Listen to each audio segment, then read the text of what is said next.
Okay, so I have this shower right now here that I'm building. So I'm gonna teach you how I normally do the shower bases.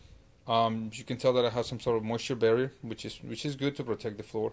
But more importantly is that we need to make sure that we have a proper inclination towards the drain when we're building this with different elements. You know, the first thing that I encourage you to do is to ensure that your floor, your subflooring, is completely fastened. You know, sometimes you have squeaky areas that you want to fasten with some screws and stuff like that. Especially I don't recommend a lot of nails because they kind of bounce back and forth. So find the studs. I was looking for with a stud finder.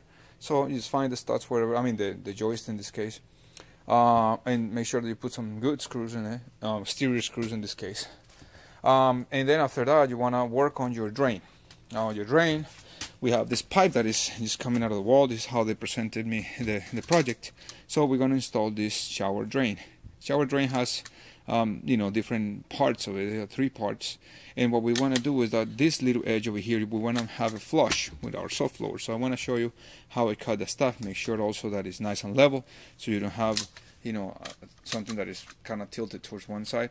And and so I'm going to cut this thing, and I'm going to guide you through the other step.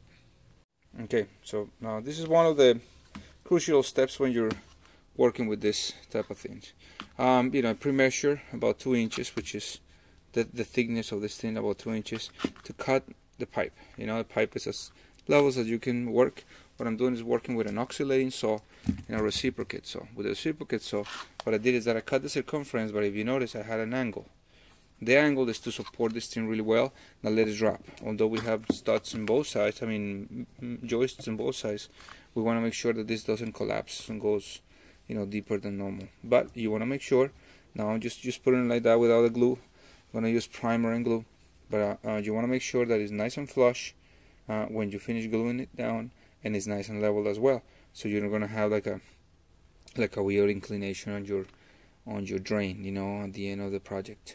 So after that, we're gonna have some, pre-slope on top of this moisture barrier, I would say, asphalt paper.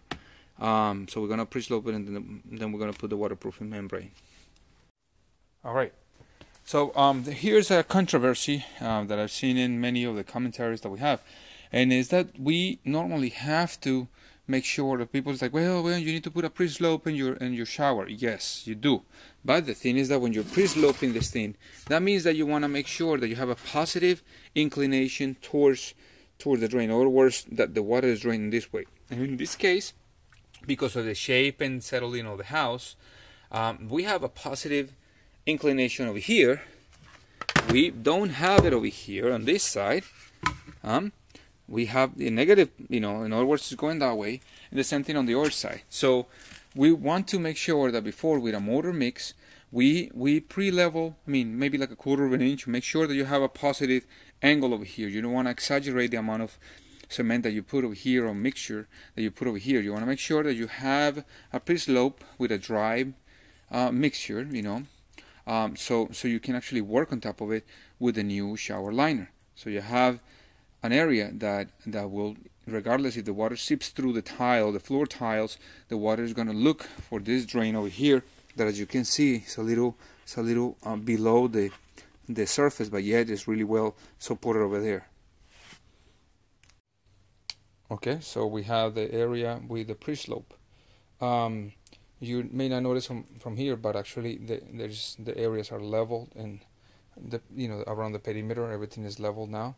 And we have the assurance that the water will drain towards it even without the shower pan installed yet. So we're gonna install a shower pan, and we're gonna make sure that whenever we fold the shower pan and everything is appropriately installed, so you don't have no leaks or stuff like that around the areas.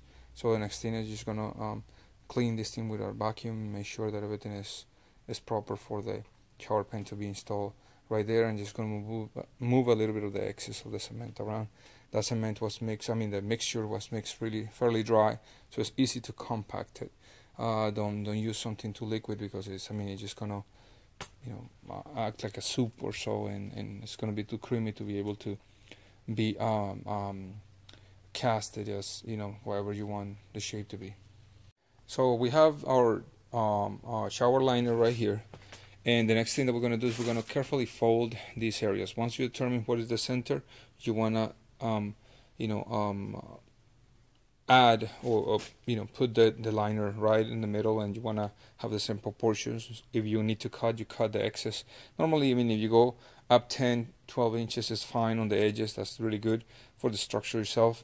But you can actually buy it at the size that you need. Maybe you have like a 3x4 shower, so you need like an extra foot in each side, or at least 10 inches on each side. So you determine how big you want it, and you can go to the plumbing supply store and tell them the size that you need.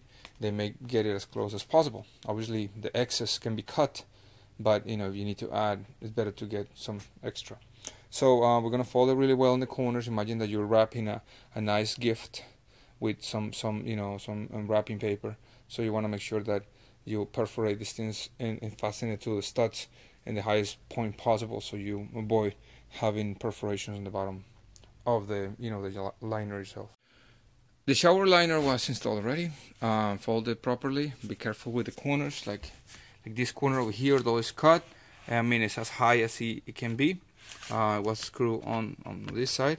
The liner was stretched all the way to the corners, and then we put the screws around. So you gotta be careful with the folding of this, like we said before.